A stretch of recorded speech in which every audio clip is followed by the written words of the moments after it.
Sorry, Baba.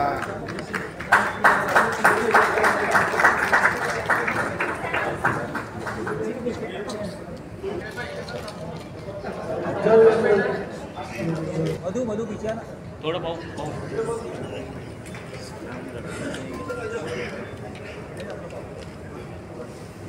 बहुत धन्यवाद। विदर्भ के एनविजन बाय संकल्पना करता जिनके ब्रेन चाइल्ड है ये प्रोजेक्ट, उनसे अनुरोध करूंगा कि आज के पत्र परिषद का संबोधन करें।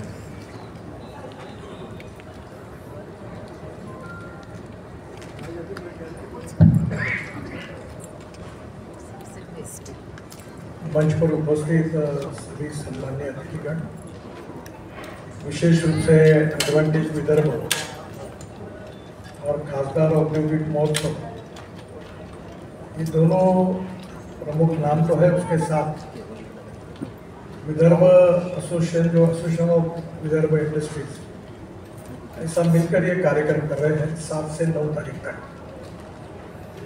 इस कार्यक्रम की विशेषता ये है कि ये पूरी तरह विदर्भ के औद्योगिक विकास के लिए कटिबद्ध है। ट्रेड, बिजनेस और industrial development in Vidarbha. The main intention is how we are going to create more employment potential in Vidarbha. Vidarbha समृद्ध हो, संपन्न हो और विदर्भ के युवाओं को रोजगार मिले और विदर्भ के किसान हो, युवा हो, सबकी प्रगति हो, और इसलिए ये मिशन के रूप में ये महोत्सव मना रहे हैं।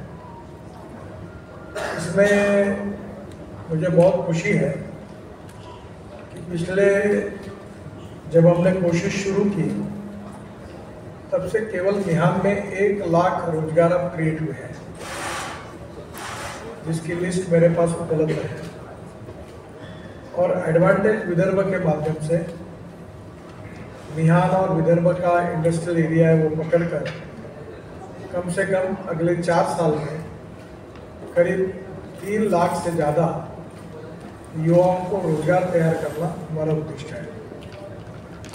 और ये उद्देश्य है, इसमें हमारी सब की प्राथमिकता है गढ़चिरौली जिला, जो सामाजिक, आर्थिक, शैक्षणिक दृष्टि से पिछड़ा हुआ है और एस्पायरेंट डिस्ट्रिक्ट करके गढ़चिरौली का उल्लेख किया जाता है।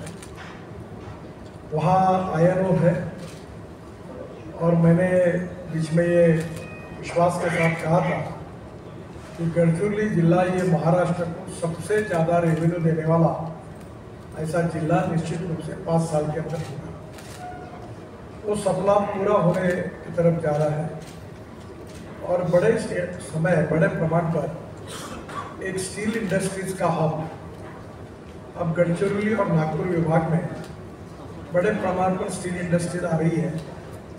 और इसके बारे में माननीय मुख्यमंत्री इस एडवांटेज विदर्भ में उन इंडस्ट्रियों के साथ जो डिटेल करार, एम्प्लॉयमेंट से लेकर बाकी बातों का कुछ करार नॉर्मली डावोस में हुआ है, कुछ और लोग ऐसे हैं जो यहाँ हमारे महाराष्ट्र के साथ करार करेंगे मुख्यमंत्री जी के उपस्थिति में। उन कंपनियों का नाम मुझे पता है, वो माननीय मुख्यमंत्री डिक्लेयर करेंगे। तो स्टील इंडस्ट्रीज में भी काफ़ी बड़े प्रमाण पर गढ़चिरौली में इन्वेस्टमेंट आएगी। दूसरा, नागपुर में एक बहुत बड़ी ऑटोमोबाइल इंडस्ट्री भी हमारे विभाग में आ रही है, जिसके कारण वो भी हमारे लिए बहुत बड़ा होगा। मेरी उम्मीद है कि कम से कम 50,000 करोड़ के सामंजस्य करार विदर्भ के विकास के लिए हमारे एडवांटेज विदर्भ बनेंगे। एक महत्वपूर्ण भाग है कि नागपुर को हमको लॉजिस्टिक कैपिटल बनाना है। नागपुर एक 0 माइल है और इसके देवेंद्र जी ने लॉजिस्टिक पार्क के लिए 1200 करोड़ रुपए दिए थे और अजनी प्रोजेक्ट के लिए NHAI की तरफ से मैंने 1200 करोड़ रुपए दिए थे। अजनी और मेन स्टेशन, इसका जो डेवलपमेंट है वो रेलवे ने कहा कि हम अपने पैसे से करेंगे, तो वो पैसा बच गया है। अब अजनी स्टेशन को विशेष रूप से नागपुर को कैसे जोड़ना, उसका इंफ्रास्ट्रक्चर कैसे डेवलप करना, इसमें नागपुर का जेल है, इरिगेशन की कॉलोनी है, फूड कॉर्पोरेशन ऑफ इंडिया का अजनी का गोडाउन है, और उसके साथ साथ हेल्थ अपने मेडिकल कॉलेज की कुछ क्वार्टर्स हैं, ये सब जगह में उनको पर्याय व्यवस्था करके एक नागपुर के 0 माइल का सेंटर बनाकर यूरोपियन कंट्रीज़ में, जैसे बीच में स्क्वायर होता है और बाकी जगह पूरे शॉपिंग्स होते हैं, लोग होते हैं, म्यूज़िक बजाते, लोग आते घूमने रात को, होटल्स, रेस्टोरेंट, तो जेल के लिए जगह ढूंढी गई है। तो ये 1200 करोड़ रुपए का जो NHI के तरफ से हमने पैसे दिए, 1200 करोड़ लॉजिस्टिक, तो 2400 करोड़ ये हमारा जो ड्राई पोर्ट है सिद्धि में, उसके बाजू में कलेक्टर साहब ने जगह निश्चित की है। और ये दोनों ही काम महाराष्ट्र सरकार की जो PWD कॉरपोरेशन है, डेवलपमेंट कॉरपोरेशन, दीक्षित साहब जिसके MD है, उनको हमने ये काम दिया है। इसके साथ साथ नागपुर शहर में, यानी ये 2400 करोड़ के काम है, करीब 25,000 करोड़ के नए मार्केट्स, फ्रूट्स, वेजिटेबल, मटन, मच्छी से लेकर छोटे मॉल्स, ऐसे मार्केट हम तैयार कर रहे हैं। और इसका भी करार हम लोग दीक्षित साहब के जो कॉरपोरेशन है उनको दे रहे हैं। ये सब बातों से एम्प्लॉयमेंट क्रिएट होने वाली है।